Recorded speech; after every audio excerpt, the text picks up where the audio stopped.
तो जब आप एक बीवी का स्ट्रेस नहीं ले सकते, बीवी मर्द का स्ट्रेस नहीं ले सकती, दोनों मिलके एक खानदान का स्ट्रेस नहीं ले सकते, तो आपने क्या क्या बनाना है आपने फिर जिंदगी में?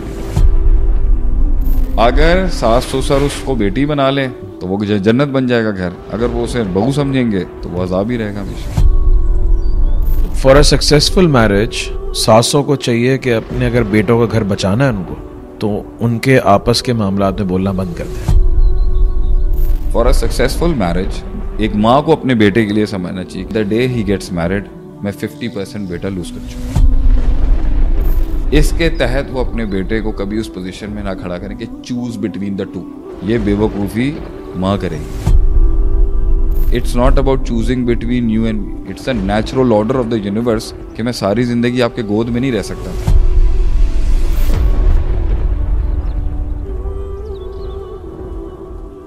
शादी भी ट्रेनिंग है एक इंसान की लीडरशिप की।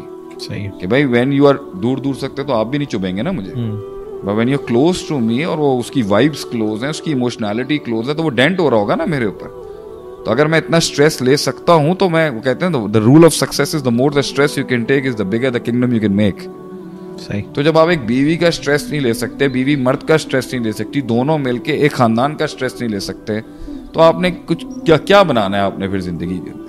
तो वो मैरिज अगर इंडिविजुअलिज्म का शिकार होके साइड में हुई भी है, ठीक है, बीवी बच्चों को, ठीक है, यही तो हो रहा है। और फिर इसको आप आके ये वाला इंजेक्शन दोगे कि ये एक उम्मत का पार्ट बन के इनकलाब लें, ये कभी नहीं हो सकता। बेसिक डीएनए में खराबी है यहाँ पर। ठीक है, मैं इसके हक में नहीं हूँ कि साथ नहीं रहना चाहिए, लेकिन होता नहीं है। और घर की एक लीडरशिप अगर बेवकूफ़ हुई तो बच्चे फिर भागेंगे वहाँ से जल्दी। अगर सास ससुर उसको बेटी बना लें तो वो जन्नत बन जाएगा घर, अगर वो उसे बहू समझेंगे तो वो अजाब ही रहेगा हमेशा। तो फॉर अ सक्सेसफुल मैरिज सासों को चाहिए कि अपने अगर बेटों का घर बचाना है उनको, तो उनके आपस के मामलात में बोलना बंद कर दें। फॉर अ सक्सेसफुल मैरिज एक सास को ये समझना चाहिए कि द डे, एक माँ को अपने बेटे के लिए समझना चाहिए कि the day he has gone to college 10% बेटा मैं लूज कर चुकी हूँ।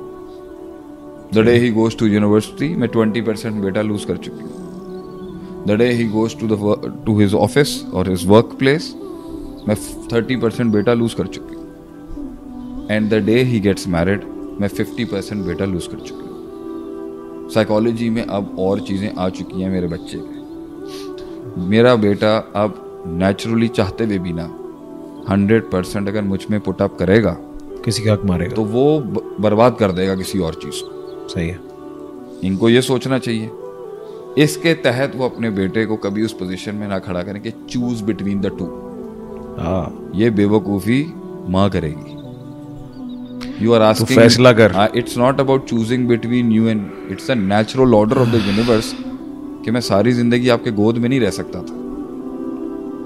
ठीक है, अब देखते हैं कि बीवी का काम क्या है। बीवी को ये समझना चाहिए कि मेरे पास आने से पहले ही साइकोलॉजी में बहुत कुछ होगा। 100% माँ की जगह है उसके दिल में। ठीक है, मामाज बॉय है, मामाज बॉय है। फिर पैशन है, विजन है।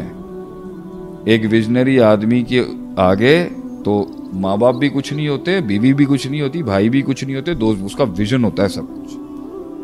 तो विजन और एक गैरतमंद आदमी का विजन होगा, ये भी बता दूं। एक गैरतमंद हाई क्वालिटी मेल वो होगा जब आपने उससे पूछना है ना शादी करने के लिए, भाई आपकी क्या सोच है, बोले मेरी सोच ही है। तो वहां पर इस कॉम्पोजिशन पे बॉन्ड होना चाहिए कि मैं आपको वहां तक पहुंचने में मैं हेल्प करूंगी। उसे पार्टनरशिप चाहिए, उसे कंपेनियनशिप चाहिए। तो जिंदगी के अंदर किसी जगह पे मकाम बनाने के लिए ना, आपको एक ऐसी रात आती है, आपके पास ऐसी ऐसी रातें आती हैं जहां आप अपने स्पाउस के अलावा किसी से बात नहीं कर सकते। आप बता ही नहीं सकते किसी को, वो भी नहीं समझ सकती होगी। You need someone to talk to. Human mind की रिलैक्सेशन और ह्यूमन माइंड की ग्रेस का सबसे बड़ा एलिमेंट ये है कि वो वेंट आउट हो जाए। तो अगर वो मुसल्ले पे अल्लाह के आगे नहीं हो सकता, तो उसके आगे दुनिया के अंदर रसूलुल्लाह सल्लल्लाहु अलैहि वसल्लम अबू बकर से बात किया करते थे। Used to take his heart out. ये किया इन्होंने मेरे साथ। आयशा से बात किया करते थे अलैहि रहमा, आयशा मुझे सबसे ज़्यादा इस दिन हर्ट हुआ था, इस दिन मुझे हर्ट किया था लोगों ने सबसे ज़्यादा, जब ये किया मेरे साथ। ताइफ वालों ने मेरे साथ क्या किया, you should talk to people, you know, it lightens your heart. तो ये कॉम्पोजिशंस के साथ शादियाँ होती हैं। तो अगर वो अगर बीवी अगर ये कहे कि नहीं तू विजन भी तेरा भाड़ में जाए, ठीक है, और तेरी माँ भी भाड़, मैं हूं जो तेरी 100% साइकोलॉजी पे मेरा राज होना चाहिए। तो is she crippling the husband और is she complementing the husband's actual growth to become a continental leader? तो जिस दिन बीवी उसको स्टैंड पे खड़ा करेगी ना कि चूज बिटवीन द टू, तो ये याद रखना उसने चूज बीवी को ही करना है।